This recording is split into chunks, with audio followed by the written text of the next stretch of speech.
SM. Krishna ಅವರ ಹುಟ್ಟೂರಿನಲ್ಲಿ ಅಂತ್ಯ ಸಂಸ್ಕಾರಕ್ಕೆ ಸಿದ್ಧತೆಗಳು ಯಾವ ರೀತಿಯಾಗಿ ಆಗ್ತಾ ಇದೆ ಅನ್ನೋದನ್ನ ಆವಾಗಲೇ ಪ್ರತಿನಿಧಿ ನಮಗೆ ಮಾಹಿತಿನ ಹಂಚಿಕೊಳ್ತಾ ಇದ್ರು. ಇನ್ನು ಸದಾಶಿವನಗರ ಬೆಂಗಳೂರಿನಲ್ಲಿ ಅಂತಿಮ ನಮನವನ್ನ ಸಲ್ಲಿಸ್ತಾ ಇದ್ದಾರೆ. ಗಣ್ಯರು ಬರ್ತಾ ಇದ್ದಾರೆ. ಇದ್ರ ಬಗ್ಗೆ ಡೀಟೇಲ್ಸ್ ಅನ್ನ ಪಡೆದುಕೊಳ್ತಾ ಹೋಗ್ತೀನಿ. ಪ್ರತಿಮಾ ಭಟ್ ನಮ್ಮ ಜೊತೆಗೆ ಜಾಯ್ನ್ ಆಗ್ತಾ ಇದ್ದಾರೆ. ಪ್ರತಿಮಾ, ಇದಾಗಲೇ ನಾವು ದೃಶ್ಯದಲ್ಲಿ ಗಮನಿಸ್ತಾ ಇದ್ದಾಗೆ ನಟ ನಟಿಯರು ಹಾಗೆ ರಾಜಕೀಯ ಗಣ್ಯರು, ಶಾಸಕರು, ಸಚಿವರು ಎಲ್ಲರೂ ಕೂಡ ಬಂದು ಅಂತಿಮ ದರ್ಶನವನ್ನ ಪಡೆದುಕೊಳ್ತಾ ಇದ್ದಾರೆ. ನಮಗೆ ಗೊತ್ತಿರೋ ಹಾಗೆ ಅಲ್ಲಿ ಸಾರ್ವಜನಿಕರ ದರ್ಶನಕ್ಕೆ ಜೊತೆಗೆ ವಿಐಪಿ ದರ್ಶನಕ್ಕೆ ಬೇರೆ ಬೇರೆ ವ್ಯವಸ್ಥೆಗಳನ್ನ ಮಾಡಿಕೊಳ್ಳಲಾಗಿದೆ. ಯಾವುದೇ ಗೊಂದಲ ಆಗಬಾರದು ಅನ್ನುವಂತ ನಿಟ್ಟಿನಲ್ಲಿ ಹೇಗಿದೆ ಈಗಿನ ಚಿತ್ರಣ? ಪ್ರತಿಮಾ,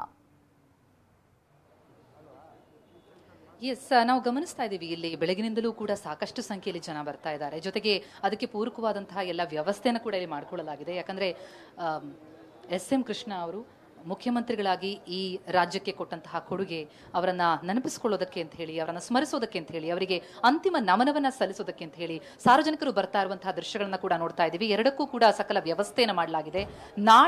ನಾಳೆ ಬೆಳಿಗ್ಗೆ 8 ಗಂಟೆಯವರೆಗೂ ಕೂಡ ಇಲ್ಲಿ ಚೈತ್ರ ಇಲ್ಲೇ ಅವರ ಪಾರ್ಥಿವವನ್ನ ಇರಿಸಲಾಗುತ್ತೆ. ಅಲ್ಲಿಯವರೆಗೂ ಅಂತಿಮ ದರ್ಶನವನ್ನ ಪಡೆಯೋದಕ್ಕೆ ಅವಕಾಶಗಳನ್ನ ಕೊಡಲಾಗಿದೆ. ನಂತರ ಅವರ ಹುಟ್ಟೂರಿಗೆ ತೆಗೆದುಕೊಂಡು ಹೋಗಿ ಅಲ್ಲಿ ಅಂತಿಮ ವಿಧಿವಿಧಾನಗಳನ್ನ ನಡೆಸಲಾಗುತ್ತೆ. ಅಲ್ಲೂ 10 ಗಂಟೆಯ ಬಳಿಕ ಈಗಾಗಲೇ ಅಲ್ಲಿ ವ್ಯವಸ್ಥೆಯನ್ನು ಮಾಡಿಕೊಳ್ಳಲಾಗಿದೆ, ಅಲ್ಲಿ ಅಂತಿಮ ದರ್ಶನವನ್ನ ಮಾಡಿಸೋದಕ್ಕೆ. ಜೊತೆಗೆ ನಾವು ಎಸ್.ಎಂ. ಕೃಷ್ಣ ಅವರನ್ನ ನಾವು ಗಮನಿಸ್ತಾ ಹೋದ್ರೆ, ಈ ಬೆಂಗಳೂರೇನಿದೆ ಇದನ್ನ ಒಂದು ಕಾಲದಲ್ಲಿ ಪೆನ್ಷನರ್ಸ್ ಪ್ಯಾರಡೈಸ್ ಅಂತ ಕರಿತಿದ್ರು. ಆದ್ರೆ ಅದನ್ನ ಒಂದು ಸಿಲಿಕಾನ್ ವ್ಯಾಲಿಯಾಗಿ ಟ್ರಾನ್ಸ್ಫಾರ್ಮ್ ಮಾಡಿದಂತಹ ಕ್ರೆಡಿಟ್ ನಾವು ಯಾರಿಗಾರು ಕೊಡಬೇಕು ಅಂತಂದ್ರೆ ಅದು ಎಸ್.ಎಂ. ಕೃಷ್ಣ ಅವರಿಗೆ. ಹಾಗಾಗಿ ಅವರನ್ನ ಇವತ್ತಿಗೂ ಕೂಡ ಪಕ್ಷಾತೀತವಾಗಿ ಪ್ರತಿಯೊಂದು ರಾಜಕೀಯ ನಾಯಕರು ಕೂಡ ಬಹಳ ಖುಷಿಯಿಂದ ಅವರನ್ನ ನೆನಪಿಸ್ಕೊಳ್ತಾರೆ, ಅವರ ಕೊಡುಗೆಗಳನ್ನ ಸ್ಮರಿಸ್ತಾರೆ.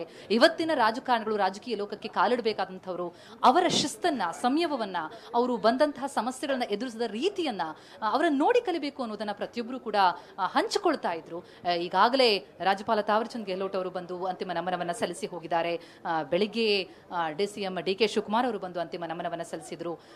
ಮಾಜಿ MP ಆದಂತಹ ಸುಮಲತಾ ಅವರು ಕೂಡ ಬಂದು ಅಂತಿಮ ನಮನವನ್ನ ಸಲ್ಲಿಸಿದ್ರು. ಹೀಗೆ ಒಬ್ಬರಾದ್ಮೇಲೆ ಒಬ್ರು ಬಂದು ಗಣ್ಯರು ತಮ್ಮ ಅಂತಿಮ ನಮನವನ್ನ ಸಲ್ಲಿಸ್ತಾ ಇದ್ದಾರೆ. ಸ್ವಾಮೀಜಿಗಳು ಕೂಡ ಬಂದು ತಮ್ಮ ಅಂತಿಮ ನಮನವನ್ನ ಸಲ್ಲಿಸ್ತಾ ಇದ್ದು ಎಸ್.ಎಂ. ಕೃಷ್ಣ ಅವರಿಗೆ ಅಂತಿಮ ನಮನ ಸಲ್ಲಿಸೋದಕ್ಕೆ ಗಣ್ಯರು ಬರ್ತಾ ಇರುವಂತಹ ದೃಶ್ಯಗಳನ್ನ ನಾವೀಗ ನೋಡ್ತಾ ಇದ್ದೀವಿ.